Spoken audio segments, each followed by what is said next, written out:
none of my friends could get in, and it was just a crowd of people who knew everything, every word, to like even like the snippets of songs that I released, and it changed my life. I was like, this is the craziest thing I've ever seen in my entire life, and so funny to see the duality in that one room. It was just going from like only people who you're begging to be there to this like crowd of people who care about what you do, and it was one of the best most fulfilling moments of my life. And I was like, oh, this is real now. This isn't just, something that I'm begging my friends to come watch. So that was a very that I think that was the moment where I was aware that Slow Joy might be a little bit different. Hey, how's it going? Hey, what's up, Esteban? How are you, man? I'm doing well. How are you doing? I'm doing awesome, man. I appreciate you doing this. Thank you. For sure. Thanks for taking the time. Yeah, man. I'm Adam, and this is about you and your journey in music, and we'll talk about the album that you just put out and the tour you have coming up, Cool. Yeah, that's exciting. or EP, I guess it's the EP. Yeah. Right on, brother. Well, nice to meet you. So, yeah, first off, I always kind of start with your origin story. I saw you born and raised in New Mexico. Is that what I saw? Yeah, Carlsbad, New Mexico, tiny little town. Tiny Uh, town. What was it like growing up there? it was interesting. Not tiny, tiny actually. I thought it was a really small town until I met my wife, and she grew up in a town of like 5,000 people. So I was like, okay, yeah, maybe I should count my blessings. Okay, a But little smaller it than was yours. yeah, much smaller. But mine was more of like an island. New Mexico is weird. It's very spread out. Everything is, I mean, the majority of the population lives in either Albuquerque or like Las Cruces. And I was like in the middle of both of those things. So you had to drive hours and hours to go check out music or do anything like that. But because of that, there was just like a huge, really like just a bunch of homies there who were just down to like make music and hang out, and like you had nothing but time on your hands. So you just it's just a thing you did, you know? Hmm. It was a good place to have grown up. I'm glad I don't live there anymore. It's one of those things where I don't think anybody lives there on purpose. But Okay. Yeah. Was it nice I being there for a bit, but you're happy to leave? Yeah, yeah. I mean, it was so long ago too, but like I think that's where I kind of cut my teeth. That like you could be as loud as you want, and like no one cares because it's kind of smaller. So we did a lot of like loud garage jams and things along those lines. I think I took years off of my hearing just from the high school jams. That's funny, man. Well, how did you get into music? Do you come from a musical family at all? Yeah, it was kind of it's kind of like it's part of the family business. My grandpa was a like a pastor for this like small church. Hmm. And so people would just like not show up to like do the music part, right? So like you would have to learn everything. Oh, Uh wow. so if Oh, the to be in drummer is like the not worship there, band? yeah, so if the drummer's not there, you're playing drums. If the guitar player's not there, you're playing guitar. If the bass player's not there, it's one of those things. So it's been like ingrained in all of us that you have to just be like at least like competent enough to be able to jump back there and do those things. And that's just what we did. It was Wow. an interesting upbringing. I'm glad I got the reps. Yeah, and I was gonna say you have a built-in audience, like It multiple was times a week, right? Yeah, yeah. You just learn to play these really simple songs, and yeah, it was chaos. Do your parents play too? Do like would they have to get up there No, and play, or just you or your no. siblings? My mom did a little bit. My dad did not. He can barely clap on time, but he loved music. So, Okay. uh, so he ended up doing like sound and stuff like that, like just turning Okay. stuff. That's usually like they'll find something for you if you're looking to do something. So they're Yeah, like, yeah, we'll yeah. throw you on sound. Okay. Kind of What fun. about like do you have siblings that play? No, they don't. My siblings are much, much younger than me. So it's about 10 years difference between me and my like first sister, and then about 5 years after that. Uh, Wow. I have yeah. 11 years between me and my sister. Yeah, isn't that crazy? It's just Yeah. such a different world. I actually my sister is like really the older one. She's getting to the point where now she's like an adult and it's like fun to kick it with her and stuff. Hmm. Yeah, they've always been like my little baby sisters. They never picked up anything. They've tried, but yeah, it's not. By the time they came around, it was kind of a different story with the family and all that stuff. Got it. Where did you start out as far as like a instrument goes? Were you putting like piano lessons or like how do you just be Same. thrown up there and be like, Yeah, it's crazy, learn right? drums? It's literally what that was. I picked up drums and guitar at the same time. Okay. My first gift ever as like a kid was a guitar. So from my like Wow. grandparents, yeah. And then I started learning guitar and drums. I took guitar lessons and then I did drums in like like middle school band. Uh, Okay. and so it just kind of went together. And then from there I started to learn bass. And then when I got to college, that's when I had to do the piano stuff. Which I'm still not adequate at, but it was just one of those things you had to do for your like music theory classes and stuff. Okay. So Yeah, you said you crazy. had a band in high school, or you would jam in high school, obviously Yeah, with people. several just playing all the time. So yeah, I had a band that like a horrible like metalcore type stuff, just all breakdowns. Nice. It was interesting. We used to do like a lot of shows around the area. So you'd drive like an hour and go play to people over there in like this small town called Roswell, New Mexico, where the Yeah, aliens. yeah. Yeah, and then Very you'd go to famous, Roswell, Midland, New Texas. Mexico.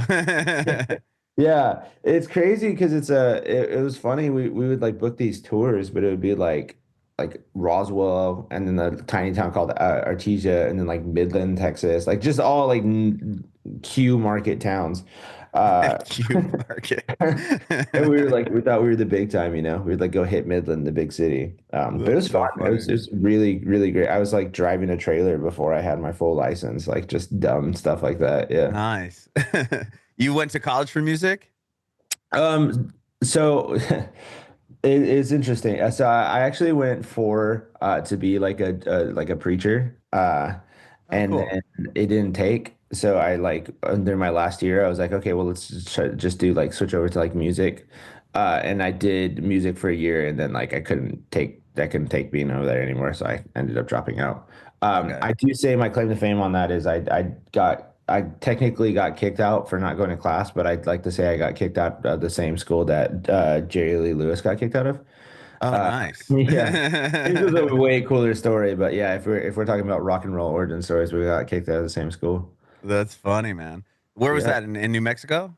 No, here in Texas. That's Oh, in how I ended up Texas. here. Okay. Yeah, in Waxahachie. I ended up over here about 10 years ago or something like that. It was this like Bible college, and I was like, I'm gonna do that. And then I was like, oh, maybe I don't believe any of this stuff anymore. And then And it's maybe I want kind to do of music. Well, this kind yeah, of maybe I'll just I do don't need to be I music. don't need a Yeah. degree for this. It's a weird story. I always shy away from it because I'm always like, okay, listen, I didn't end up in the way that I ended up, but like everything I did got me to where I am. So it's a very very fascinating little tale. I think I did too much. Is what I No, that's awesome, dude. yeah. So in I was reading what 2020 is when you started this project, right? Slow Joy.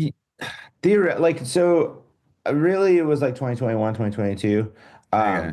So more likely the first single everybody kind of goes back to that first song Live Forever, which is like the Mm-hmm. first, but it was actually not even a Slow Joy song. I used to be in this band called Thieves and I wrote that song and it was like the first one I had done all by myself and released it. And then when I like wanted to start doing like Slow Joy stuff, I didn't want to stop playing it.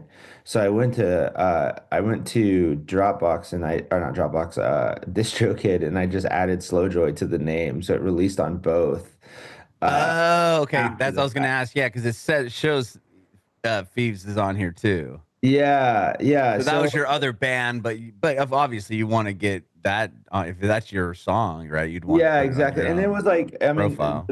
the band was like me and my best friend who ended up playing at on Slow Joy stuff too. So it was like it wasn't like it was any weird thing. It was literally just like, Like hey, people already had knew the song or knew the band a little bit. So yeah. like let's On it start rather promoting this. rather people didn't know it, and I was just like, let's just try to gain some sort of movement. But yeah, that happens a lot. It's With kind of Cruel as well, yeah. right? That one Yeah, has Thieves on So Cruel was the first like official release, and I was like trying to be a marketer, and I released it as a dual release. You can get both, it. Okay. and as the transition. But yeah, that is like I did start on Cruel. That was like the first like Slow Joy release. Um, Okay. but yeah, it comes up a lot, but I'm not mad at it because I love Live Forever. I still play that song live, so it was worth it. That's awesome. So once you start putting music out under Slow Joy, I mean, was it like you were already in Texas? What were you like? Was that a hard transition to be like, okay, I'm not in this band anymore. I'm gonna just do this solo thing? No, I actually thought I wasn't gonna do music ever again. Huh. I like was in so the Feast thing. I was like it's several years of my life. Every I had several iterations of different bands that I was trying to do. It was just like this thing I wanted so bad, and I was like holding it tightly, like just chasing it. And so eventually my mom passed away, and she left behind two of my sisters who were pretty young at the time. They were both like one of them was in high school and one of them was in middle school.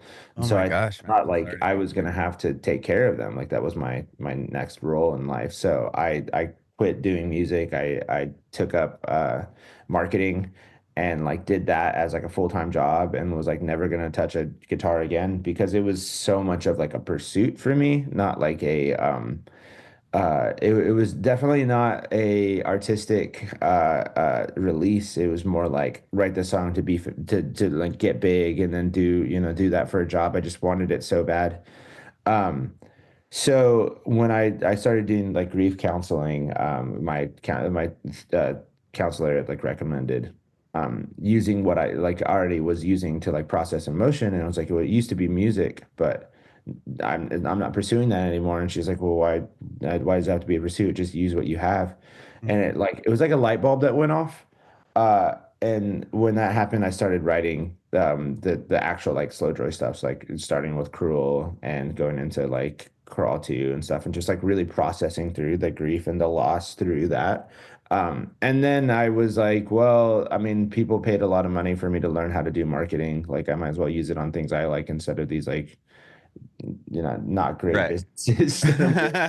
Uh, so it all Then kind just of getting a like, paycheck. Yeah, right. yeah, it all just ended up in this like weird world where by the time all that happened, then the universe was like, okay, now you can have it, and it became my job, which is the gnarliest, most jarring thing is like I feel like there's a little bit of a superpower in not having made it and being okay. Hmm. Not making it is kind of sick, actually. Like you have weekends and you can, after 5, you get to hang out with your wife and you never have to leave your house. Right, right. Yeah. If you just have That's like a regular all. but 9 to 5 job, Yeah, right? Yeah. domestication is actually really dope. Yeah. Uh, You're just like, well, I'm done. I don't have to worry about anything. I don't have to yeah, like, I can have hobbies and do things on the weekends. That sounds amazing. yeah. So that part was like I was always so afraid of it, and then now I know what that feels like. So if this thing ever doesn't work out, I'm like, okay, I'll just go back to Doing doing my that. hobbies and with my friends all the time. So You it's been said, interesting. sorry, go ahead. No, I was just saying it's been an interesting like jarring transition to be on this side. I'm glad I got the look of like what is going to be like after this. Yeah. Well, you said that you had, everything kind of came together for you. Was that with a certain song or like like a moment or like what was Yeah, yeah, like I guess like a highlight of like what kind of happened to put you in totally. that position? Crawling is when it actually happened off of the Raw Emotion EP. Uh, Yeah. I had started doing like TikTok videos and like just regular like short form videos, just like learning how to do it. It was really scratching that marketing brain of mine. I was testing and having a good time. And all of a sudden, one of the video for crawling went like pseudo viral, like had a couple 100,000 views, and it was just like going. Uh, and that's when I first had like fans, which I always just call them homies because like on any given moment we would probably hang out. Like it's not the people who are into slow joy are actually really dope. But I think like the moment it became really real to me. Obviously the video was a nice moment and it was fun, Mhm. but it wasn't tangible. But growing up in Dallas, I play or coming up in Dallas, I played this venue called Three Links a million times, small little 100 cap room. Mhm. And I played it to very like it 25 people, 5 people, just begging my friends to come watch me in this room.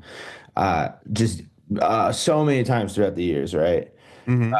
And I had never sold out a show in my life. Never had like people show up. So I had booked a Slow Joy show there, and I didn't really think anything of it. I like all of my family members and my friends out here didn't even buy tickets before the show because they were like, just show up. Like there'll be room.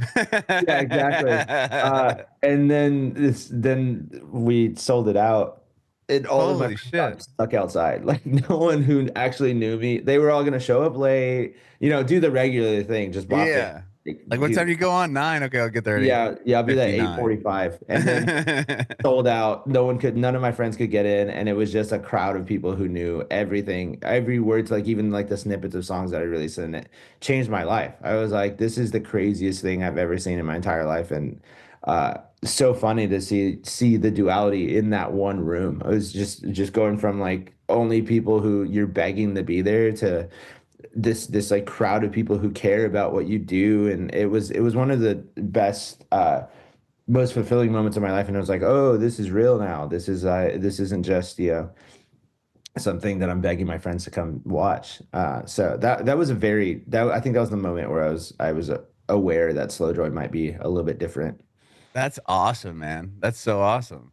I It mean, I was can so imagine that. And then it all came out of that. What you think it came from the TikTok video, obviously. People started hearing about you and seeing you. And then you have a ton of streams on the song on Spotify too, which also Yeah, it all helps. transitioned over. I mean, I think there's the videos, and then there's the community of people who like were built from the videos, because Hmm. I definitely like reply to every single comment I possibly can and just try to build a community there. And I think that's where it really wins. Like you start to see the people who are engaged and down for the joy. And I think that's really how it started to transition over. That's amazing. And then from there, like selling out that room obviously is a big deal. And then from there, do you get like a manager? Or do you start getting put on like tours? Or because I know you've played with a bunch of big artists. Yeah, yeah. So I a A&R for the label I'm on right now was actually coming to that show, which was also another little bit of a stressor for me because I was sincerely concerned that like no one would be there. And then when it sold out, it boded really well for me to have an A&R there to like a sold out room. Yeah, hell yeah, it did, I'm sure. So yeah, that's kind of what happened. I did that, and then I signed to this like label arm of a really cool management company, and then from there they put me on to my current manager, and it kind of started steamrolling a little bit from there. Which is it's crazy. You go like one day to the next, and then you have like a full team, and it's real, and it's kind of super weird. Uh, Hmm. yeah, but yeah, that I would say that was the moment. That was the moment where that we met this guy, and then he put me onto this, and then it's all about who you know. So from then on in, it's just a bunch of people who are involved after that. That's awesome. And you have the new EP. Tell me about this new EP. Like, when did you start working on it? Mi Amigo Slow Joy. Yeah, I worked. I actually had finished it not last, yeah, last year, and it was like fully finished. And I was really excited about it. I think these songs are some of my favorites. And I actually, full disclosure, I just finished an album that's coming out next year too. So this was like the Oh first. wow. Okay. Yeah, this was like the first like foray into like the sound and writing songs as opposed to writing cool moments. Hmm. Um, and I think you can see that in songs like Pulling Teeth and For You, where I'm trying to write choruses and like proper songs. Um, and so that the process was amazing. It was one of the most, it was very exciting. I got to work with a producer that I really, really love, Mike Sapone. He did so many great bands coming up, and I really looked up to his stuff. So going Yeah, into he this, did like front bottoms and right. yeah, Yeah, Front I love Bottom, front bottoms. They're dope. so good, so good. Anxious, the old like Taking Back Sunday, some of his stuff, their stuff, like Yeah, basically everything that shaped me growing up. sure. So Yeah, all those rad emo bands out of like the yeah, early exactly. 2000s. Uh, So I knew he was the guy. He was the one to do it, and it was my first time hanging out with him, and I instantly he was like my uncle. Instantly, I was like, this guy rips. So that process was so amazing because it was the first time I was in this like a real studio with real people, and it really showed me what that could look like. And that was like a good like jumping off point to the album, and I think it was perfect. But yeah, Mi Amigos, it's a special EP for me. I'm really thankful for it. Yeah, and then you got to support Real Friends on that Yes. big tour with Can't Swim. I've had the guys on. I've had Real Friends on before, and the singer from Can't Swim, like I think 2 or 3 times. And I saw that Cool. you were on that tour. I was like, damn, like that's so rad to be able to be a part of that. I'm sure. Yeah, that was super fun. One of four is an interesting slot. Just because by the amps are like at your toes. You're like in the crowd. Yeah, you're already here. Uh, that was I've done those before. I haven't done them in a long time. So we ended up like ditching the amps and just doing pedal amps to like try to save some space. But Okay. first full US, and it was a longer one when it even comes to like tours from what Yeah, it I was like 2 months, right? 3 months, 6 weeks. maybe. Yeah, it was 6 weeks. It was I left October 20th and then I got back December 1st. Uh Damn. it was crazy. That is a crazy amount of time to not be home anymore. I forgot what my bed smelled like. I was like, You so I don't you even know. literally just got back. Yeah, because it looks like the last show is in November 20.